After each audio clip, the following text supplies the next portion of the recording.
So the reason is that my team decided to try and look into the using group clinics was the group of people that we have are not people that travel very well and don't find coming into hospitals very easy.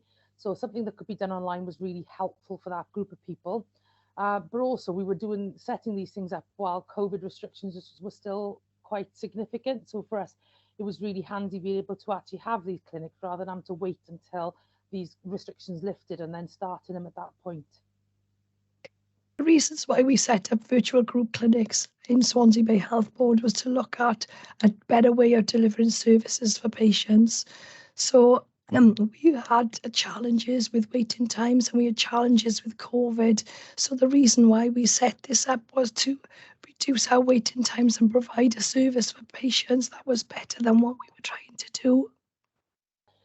So the patients that we see within our clinic are patients that have been in the physiotherapy system and people feel that physiotherapy as a first protocol isn't specifically beneficial for them, but they would come to more of a clinic in the nature that we run, which is a different layout completely, I suppose, to physiotherapy. And for that reason, so we take referrals from anybody within the trust. They email us the details, and then we set up just an introduction talk so that we get to know the people and explain what the layout of the group is going to be like and whether they feel they'd be suitable and whether we feel they'd be suitable as well. Prior to, they then opt into the system. So the plan with that is that they are told what it's about and they're given the option to actually opt into it if they want to, or we talk other options and don't see them again if that's equally what they want or we think is relevant. When they've opted into the service, we send them out an email with obviously the link and the patient agreement and all the legal wranglings that we need linked into the meeting. But then we also send a series of forms to give some feedback and some scores that we can then use within the sessions to compare how things are going. So that's all sent in one email. We had a few problems at the beginning setting that up, but now we've got a format that works really well. One form with all the information, security questions, and the outcome measures all go onto the same form. So that makes it much easier for us to manage. And it's been a little bit of an evolution, but that's, it's working now really, really well.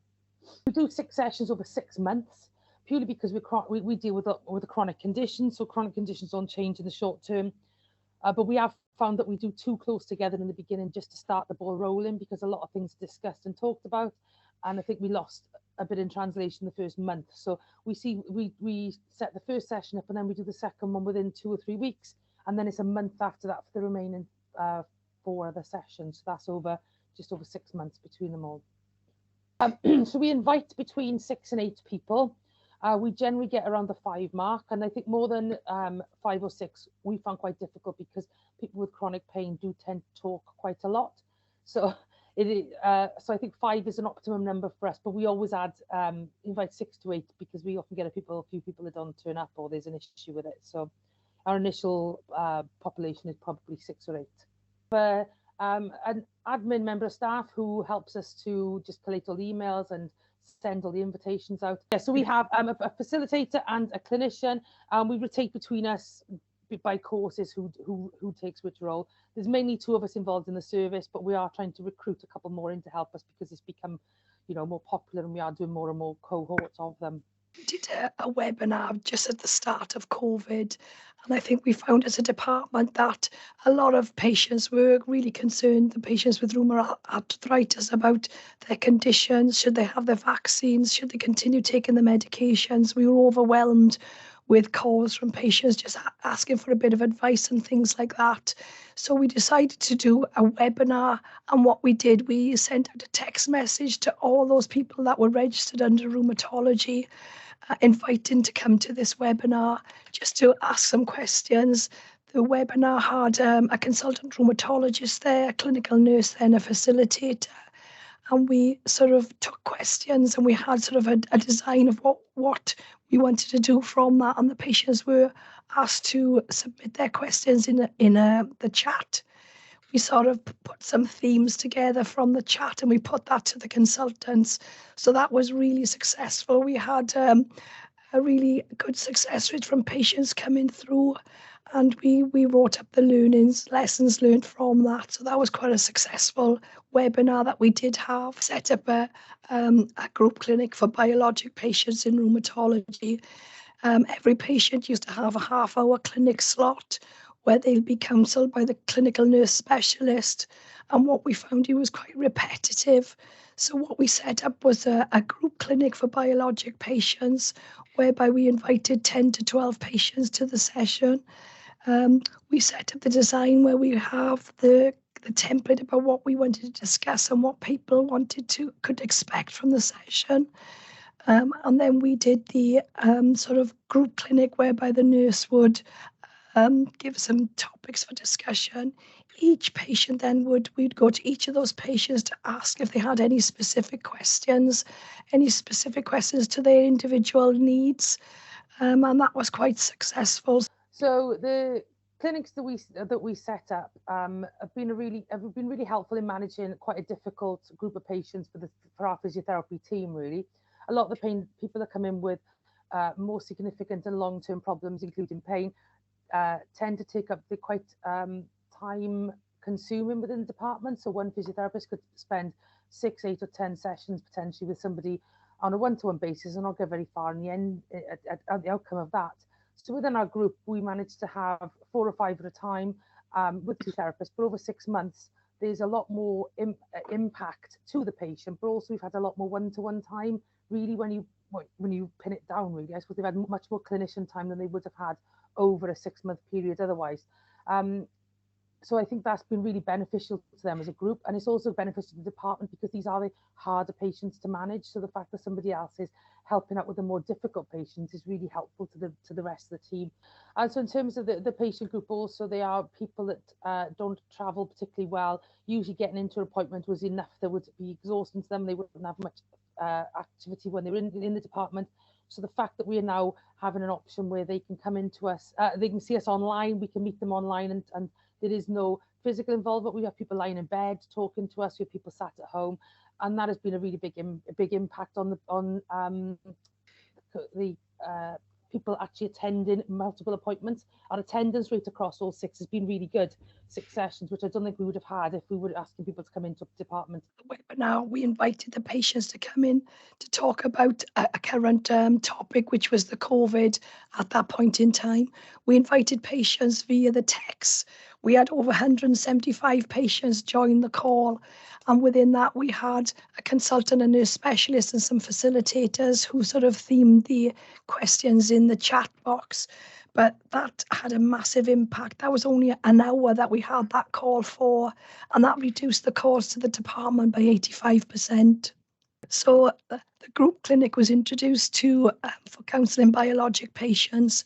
In a normal clinic, we see six patients in a 4-hour session to have their counselling. Within the group clinic, we had 10 to 12 patients within the hour. So that had a positive, massive impact on our waiting times. And it's not just the waiting times, it's the patient joined together to have a sort of a support group. And it was really an excellent way for patients to learn from each other. So within, I would say by the end of a single session, I found that engagement of people has been phenomenal. The cross conversations and the peer support was evident from minute 1, really, which was everything that we wanted, because as clinicians, we tend to be, we have a certain amount of experience, but the whole point of starting these up was so that you could get some form of peer support.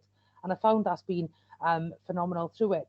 We've had several, 3 or 4 cohorts that have completely finished the course now, and I've had really good feedback from those. So people head off with a long-term goal at the end of the 6 months, and then we try to speak to them about 2 or 3 months later, and people are achieving what they set out to achieve.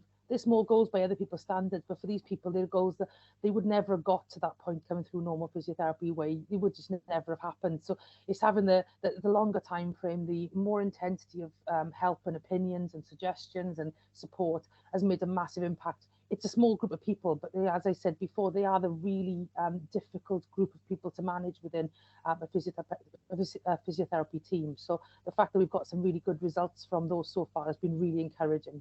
So the virtual group clinics, we had quite long waits for patients to be started on their biologic medication because they needed this counselling before they started.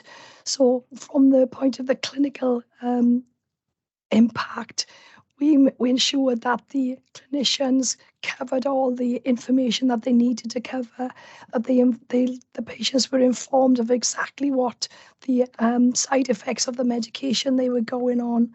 And we were reassured that that was happened in each of the virtual group clinics that we held.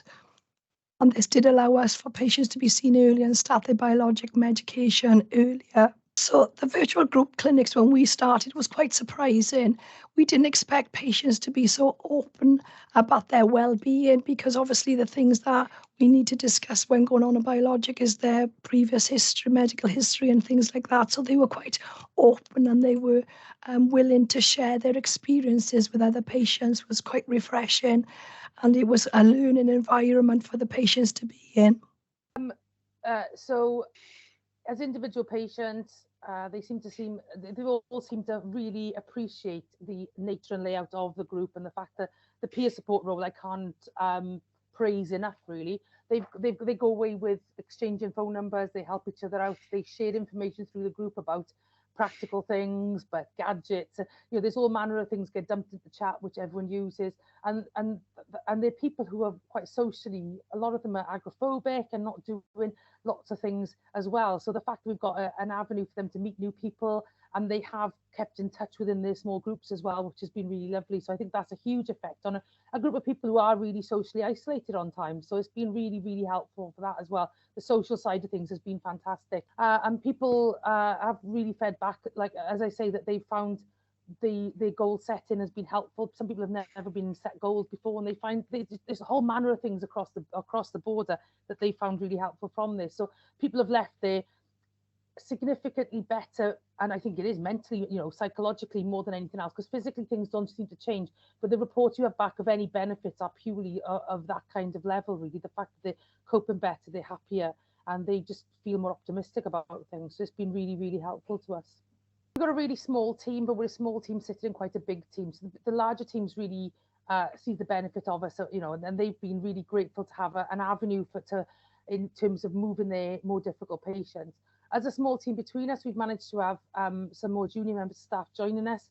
And because of the nature of these sessions being quite long, an hour and a half, people get their teeth into. So teaching has been really helpful. So people have managed to observe a lot more than they would have if they were just sitting in with occasional patients.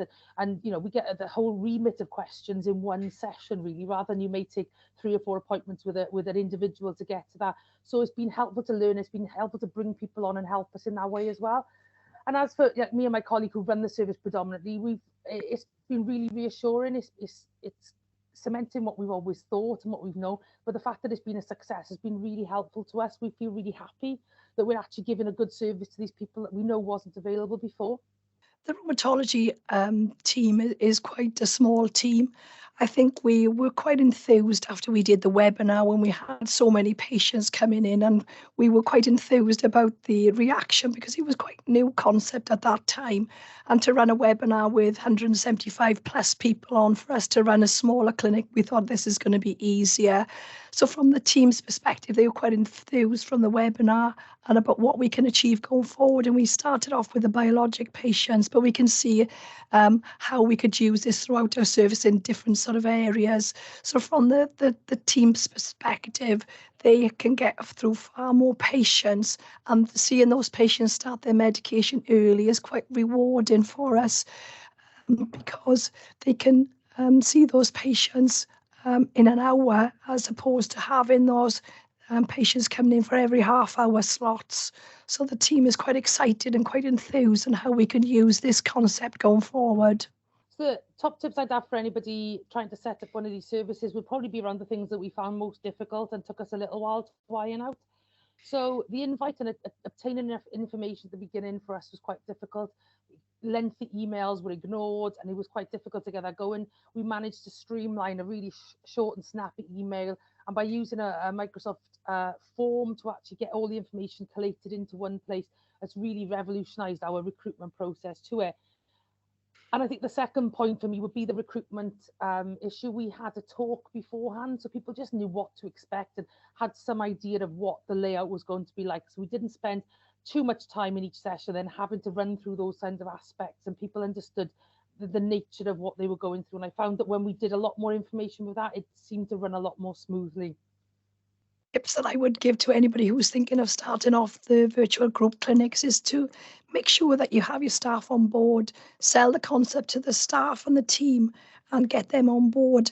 I think recruiting patients is another way of doing it. I think we started off by direct booking that patient. That means ringing the patients on an individual basis to tell them what to expect and asking them if this is what we wanted, if they wanted to join us in this way. But I think we've gone to quite the reverse way now. We're looking at having patients to sort of opt out rather than to opt in. And that's why we're thinking of taking the service forward.